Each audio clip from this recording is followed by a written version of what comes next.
Hi everyone, and welcome back to the Calliope Music Reviews channel. My name is Colin, and this is the Music Canon. Today, I am so glad to see every one of you back for another video, because today's a special video. It is another edition of the monthly review, a type of video where I cover a bunch of different records that have released recently, and I just haven't had quite enough time to make individual videos for. Today we're covering a total of 9 different records that came out in February and March of this year, which is kind of a lot, so feel free to navigate the description below for timestamps to each album I will be covering throughout the video. Now, without further ado, let's just get right into the first record.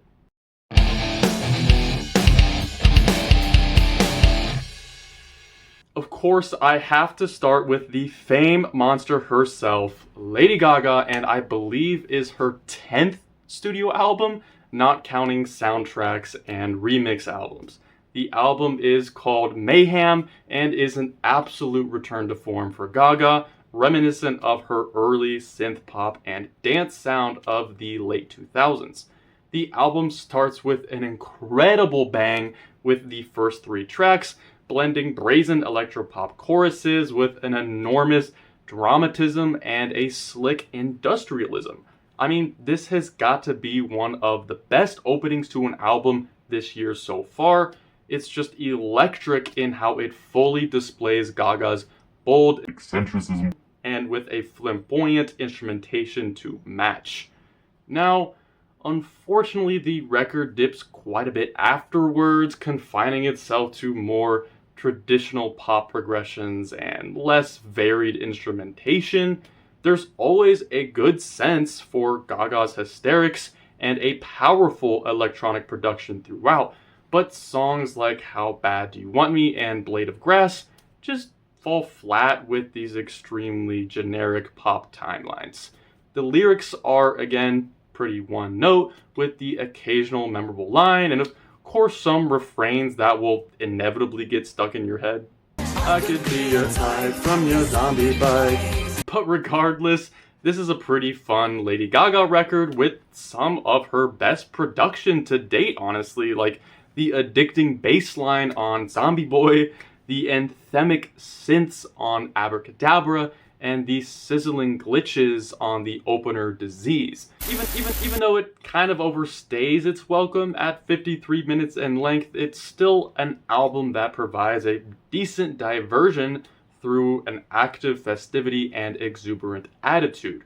So I'm thinking a 6 out of 10 for Mayhem, with my favorite tracks being the first 2, Disease and Abracadabra. Okay, next up, I want to talk about the divisive LA experimental hip-hop trio, Clipping, and their 6th studio album, Dead Channel Sky. Following their critically acclaimed 2-part horrorcore masterclass with 2019's There Existed an Addiction to Blood and 2020's Visions of Bodies Being Burned, Clipping returns to their signature industrial glitch sound alongside a heightened focus on EDM and futuristic techno vibrations on this new album. Dead Channel Sky is a concept album telling the tale of a dystopian cyberpunk future where capitalism has used technology and AI to manipulate the masses into a world of psychological and social ruin. Rapper Daveed Diggs utilizes minute flows, quick and meticulous, to drive nihilistic and oddly humorous bars that reference a world that has delved just far too deep into a gothic materialism. Gothic materialism is essentially the idea that consciousness and subjectivity is actually derived from the influence of material things like advanced technology. The record piggybacks this philosophy with loads of aesthetic references to author William Gibson's foundational cyberpunk novel, Neuromancer. Although some lyrics are rather goofy in their faux seriousness and Diggs' rapping can be quite choppy and irritating with all of his stop and start cadences, there's no denying this record is full of creative and pretty immersive lines that put the listener into a future underground of human biology hacking, advanced drug addiction, and high-tech scam artists. But speaking of immersive, producers William Hudson and Jonathan Snipes really carry the vibe of this record, developing a distinct minimalist industrialism superseded by all sorts of technical engagements and anodic synth glitches.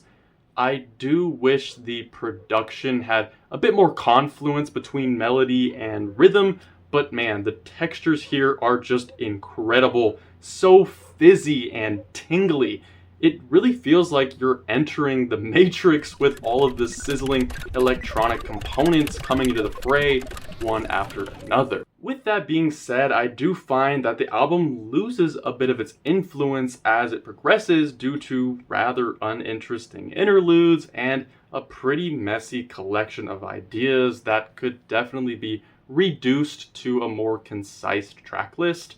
But even so, the technical ability of Daveed Diggs and the impressive aesthetic depth of the production make Dead Channel Sky a good record overall, deserving of a strong 6.5 out of 10. I think the two highest highs on the album are its third track, Change the Channel, and the fantastically synthetic Welcome Home Warrior featuring rap legend A$AP Rock. Alright, that was kind of a complex one, but this next album is much more straightforward. I'm talking about the Virginia neo-psychedelic trailblazer and Animal Collective co-founder Panda Bear and his newest solo record, Sinister Grift. Sinister Grift is an improvement on the lax psychedelic pop sound Panda Bear has experimented with for the past decade, introducing some very spacey but simple instrumentals with a focus on twangy guitar and a full, quite rubbery bass guitar. The percussion is rather nominal, allowing for PB's soft melodies and intensive guitar reverb to shape the song's dazed and calming atmospheres. The instrumentation is complemented by some reggae/dub drums and harmonic vocals that give the album a slight tropical feel, almost a warped sunshine and smooth surf sound of sorts. Now, this relaxed and vacation-like tone is met with some surprisingly dark lyrics about disassociation, death, growing apart from loved ones, and emotional neglect. This contrasts with Panda Bear's buoyant vocals and boyish harmonies, making the album sound like a more depressed and spaced out version of the Beach Boys, or more recently, the Lemon Twigs. I would say it can be described as a playful cynicism, trying to have a good time and ride the waves of life while being very self-aware of life's inevitable struggles. Maybe this record isn't quite as simple as I said before. The album actually grows even darker and more introspective as it develops, culminating with the inky and pulpy ambiance on the folksy Elegy for Noah Lu. And of course, there's the final, more upbeat indie rock track that features the sleek guitar of one of pop's most enigmatic new figures, Cindy Lee. And I gotta say, pretty much everything about this record, from the chill but enticing psychedelics to the sinister and universal messages, are executed solidly and make for a quality pop project.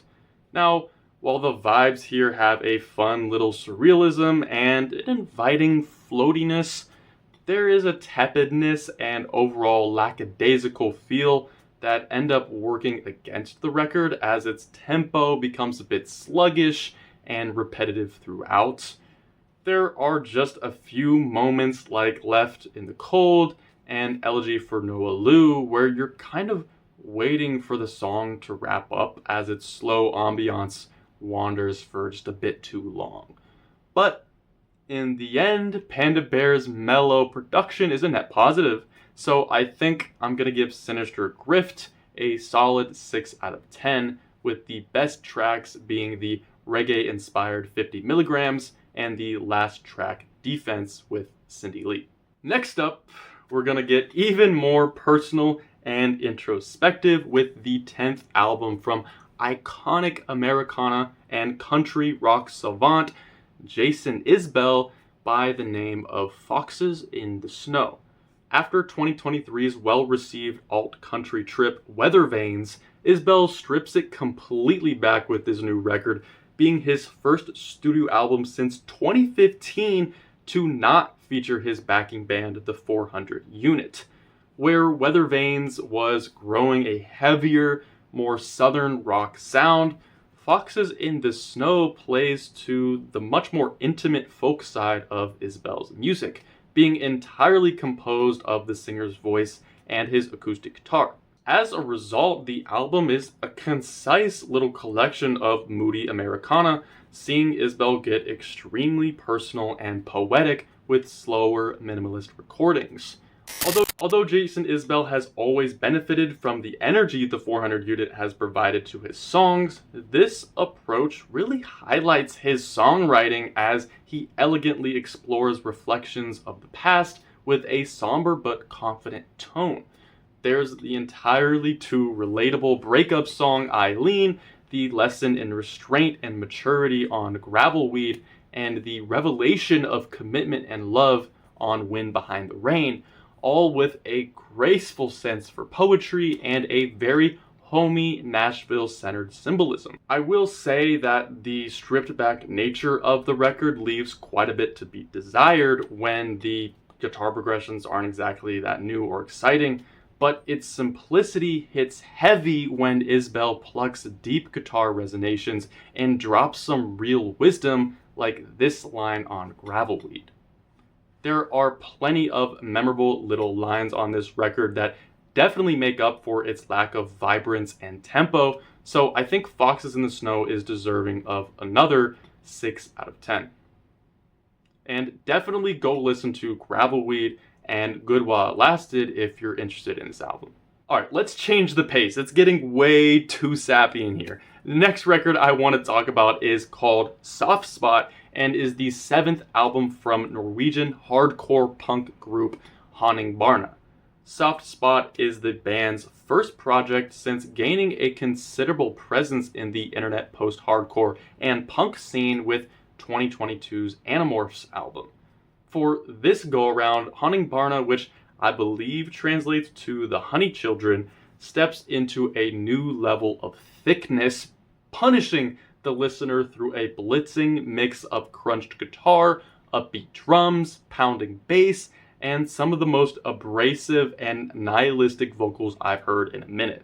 From what I can translate, the album is about a range of things from rejecting nostalgia to rebelling against power constructs and even the meaningless of life, opening with a spoken word track where lead singer Edvard Valberg reflects on his life thus far, concluding that the best parts of life are not the planned and earned, but the unexpected and unwarranted. The album carries this nihilism throughout, sometimes being comedic, but always brutal and violent in its rapid cadence and ferocious flow. If there's one thing to take away from this album, it's the record's almost overwhelming energy, fastidious and powerful and actually really fun. Yes, it's dark and pessimistic, but this album feels like a rage room, a place where you can just let go of life's worries and be carried away by the violent smashings of the lightning in a bottle synthesizers, breakneck percussion, and some catchy punk refrains. It has a great texture too, filling your head with all these satisfying fuzzes and some of the dirtiest bass lines I've heard in noise rock setting in a long time. Soft Spot is not without its issues, of course.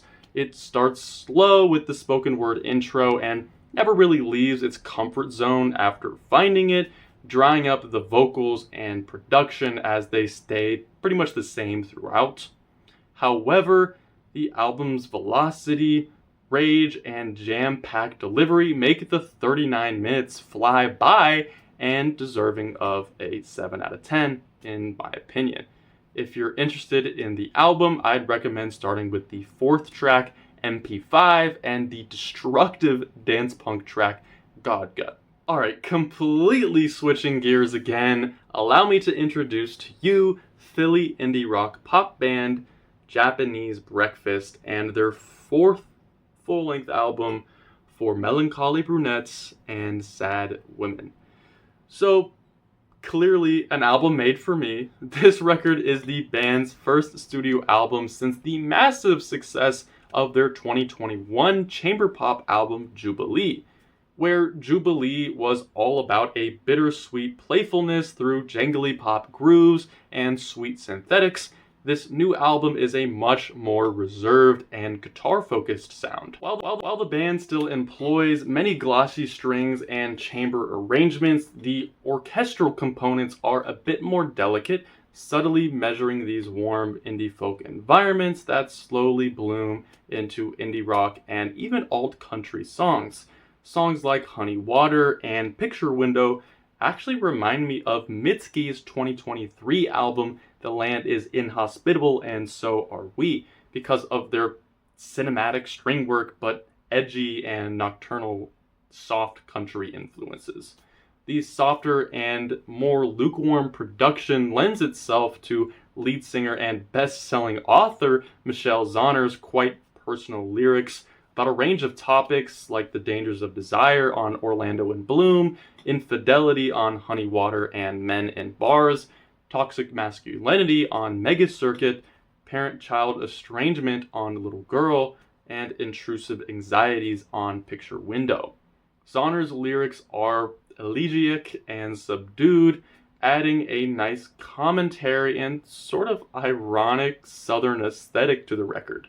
And speaking of Southern, the record is really at its best when it leans into its Americana influences, crafting some truly classe alt-country ballads, but unfortunately most of the album kind of sits in between its folk, country, and pop identities, losing its sense of direction and intrigue along the way.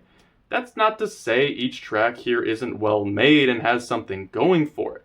In fact, I would say the entire album, really, with its pristine production and lucid reflections, offers an affable environment to spend 32 minutes of your life in. It's just that the warm textures and well-rounded sound can only go so far when the songwriting is so afraid to take any risks and commit to something beyond its general vibe. But the vibe is pleasant, so I'm feeling a strong 5.5 out of 10 for Melancholy, Brunettes, and Sad Women, the album. Like I said, I think the country cuts are the most interesting here, which includes the third track, Honey Water, and the seventh track, Picture Window. It's getting hot in here, but moving on, let's get to the next record, which was a pleasant surprise and is the first project from Bolivian-American experimental duo Los Thuthanaka. I'm probably completely butchering that name, but I'm trying, trust me. The duo is composed of experimental electronic producer Chikwamamani Kondori, aka Alicia Crampton, and experimental rock songwriter and guitarist Joshua Chikwamia Crampton.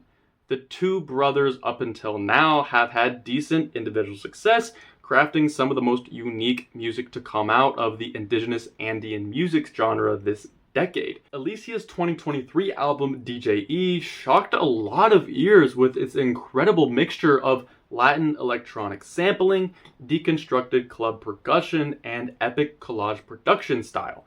Then, just last year, Josh introduced the world to his signature calamity guitar sound on his psychedelic post-rock album, Estrella por Estrella. As a duo, the two have simply merged their sounds to create one of, if not the most distinct album that you're going to hear all year. The sound is just an utterly intense combination of beating kick drums, swirling glitch work, and staggeringly thrashing electric guitar erupting in a maximalist setting of collage and chaos. I mean, for starters, we gotta talk about this guitar sound. Josh Crampton's guitar is the stuff of legends. Each chord strikes so heavily it shakes the very foundation of the mix, adding entire ecosystems of distortion and fuzz.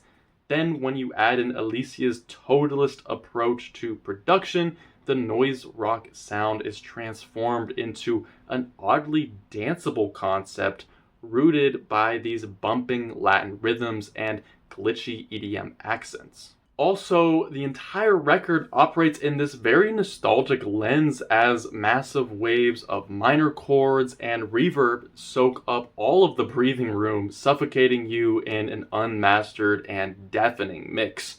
At times, the chaos of the album reminds me a little of Latin electronic group Weed 420, who I've covered before on this channel. But this album sounds a little less nostalgic than that, and a bit more dancey and rock influenced overall.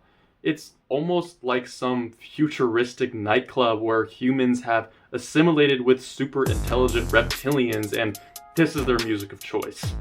I would absolutely love to hear this type of music live, but unfortunately the songwriting isn't exactly made for a studio album experience.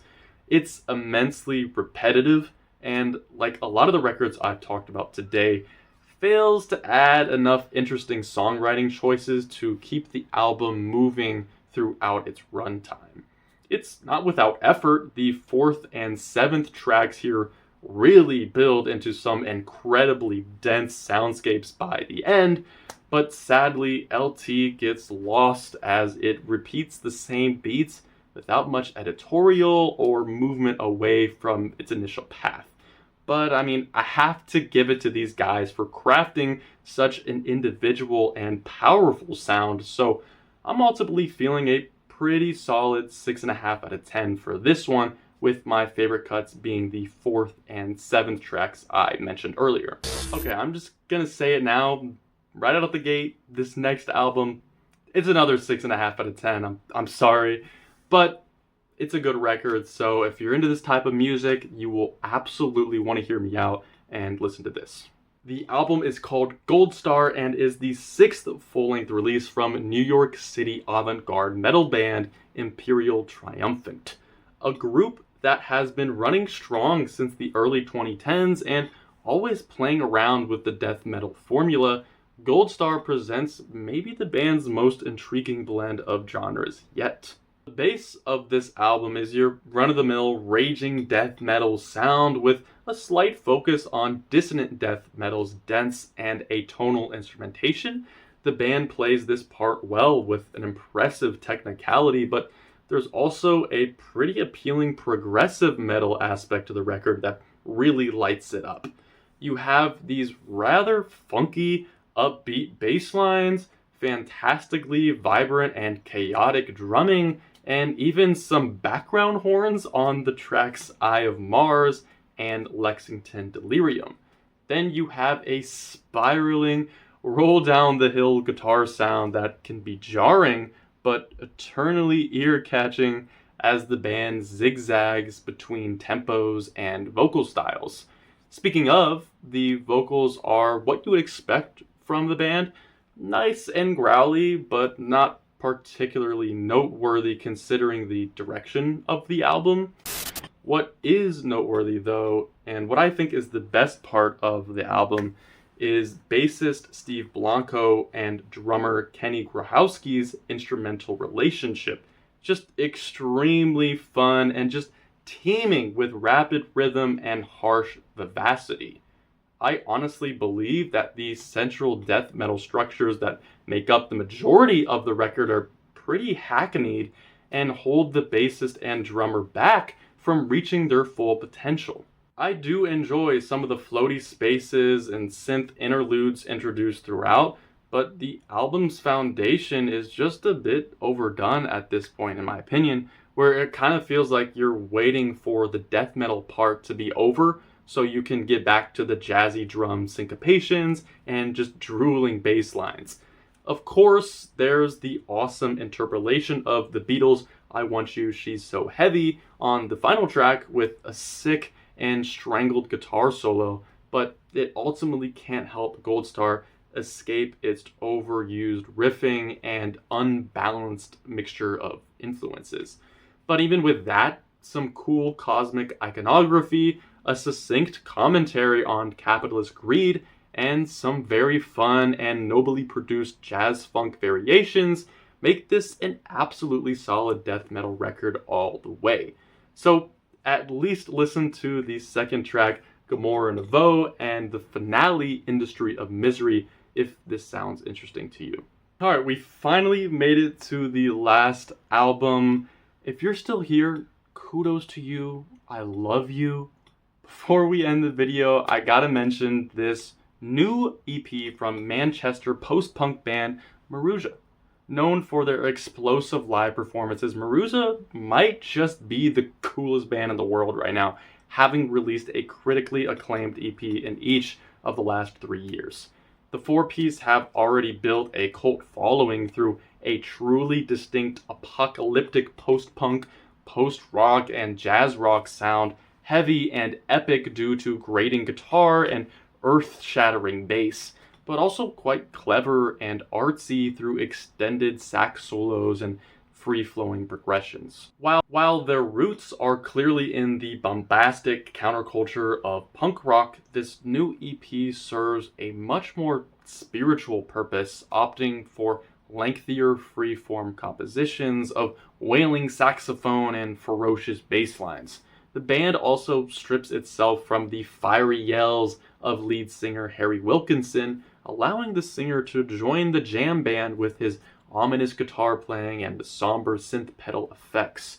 And while I do miss the more structured punk songs of the group's previous EPs, this sound is just as engaging in its fervent, jazzy Armageddon and smooth sonic movements. The atmosphere is wholly intense, suspending you in a hot air of technical drums and reverberating chords before burying you in feverish sax and boiling bass lines. Really, my main issue with this album, and the same one that I've had for all of their EPs, is that I just want more. There's just not enough. We are still yet to get a proper full-length studio album from these guys, so each incoming EP just becomes more and more of a tease of what they could do in a fleshed out 45 to 60 minute record. It's a shame because Maruja really has an incredible sound and one that is now proven to be far from one-dimensional with this new EP.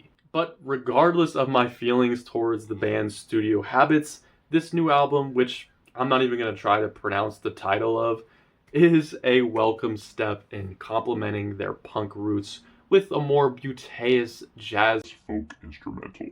So with that, I'm thinking a strong 3.5 out of 5 for this EP, with no real particular tracks that stand out because it kind of just flows as one song.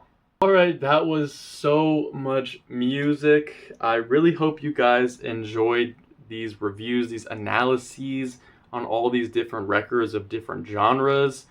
Of course, I don't expect you to listen to all of these records, but if you do end up listening to any of them, drop your opinions in the comments below. I always love to see those. And of course, you can recommend any other artists or albums that you would like me to take a look at in the future. And with that, this has been those 9 albums. I'm not going to say all the names today. That's just too much to remember. The Music Canon, and I will see all of you guys in the next one.